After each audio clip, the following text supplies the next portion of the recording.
कहानी हर सोमवार की मन्नत। राधिका की सावन यात्रा। राधिका की जिंदगी बाहर से बहुत सुंदर लगती थी।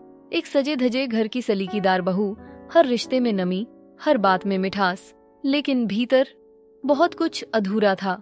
उसकी शादी को 10 साल हो गए थे। रिश्तों ने कई मोड़ देखे, हंसी, आंसू, समझौते और इंतजार माँ बनने का। हर त्योहार, हर मंगल कामना वाला दिन जैसे उसके लिए एक चुभन बन गया था।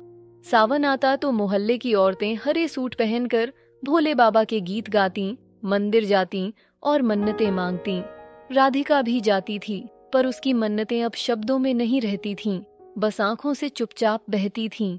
सावन का पहला सोमवार, उस दिन राधिका जल्दी उठी, मंदिर गई और फूल चढ़ाते हुए बोली, भोलेनाथ, अगर माँ बनने की किस्मत नहीं दी तो मुझे समझ दीजिए, इस अधूरेपन से लड़ने की ताकत दीजिए। मंदिर से लौटते हुए उसने देखा कुछ अनाथ बच्चे मंदिर के बाहर प्रसाद बांट रहे थे। उनमें एक छोटी सी लड़की थी, गुड़िया। गुड़िया उसके पास आई और बोली, आप बहुत सुंदर लग रही हैं, आप मेरी मम्मी क्यों नहीं बन जाती? राधिका मुस्कुराई, पर उस मासूम सवाल ने उसे रात भर सोने नहीं दिया। रिश्तों का बोझ और समाज की बातें। सास ने कहा, लोग क्या कहेंगे? दूसरों का बच्चा गोद लेना आसान नहीं है। पति विवेक ने चुप्पी ओढ़ ली। वो राधिका से प्यार करता था, पर समाज की परवाह उसे डराती थी।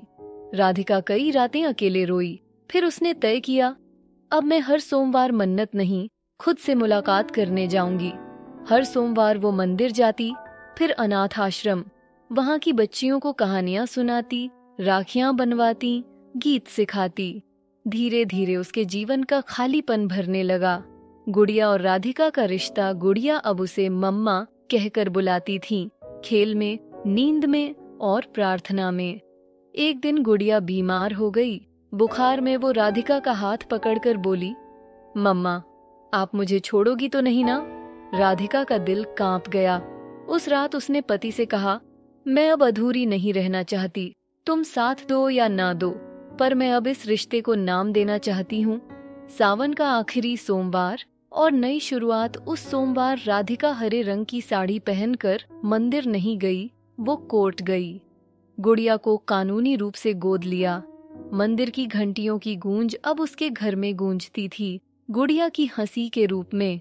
पति विवेक ने भी आखिरकार राधिका की हिम्मत को सराहा। उसने कहा, शायद तुम्हारी मन्नत पूरी नहीं हुई, पर तुम खुद किसी की मन्नत बन गईं। अंतिम संवाद। सावन सिर्फ हरियाली का नहीं, अधूरेपन से खुद को पूरा करने का महीना है। जब आप मन्नत मांगना छोड़ देते हैं, तो शिव आपको वही दे देते हैं जो आपको चाहिए, नहीं जो आपको बदल देता है।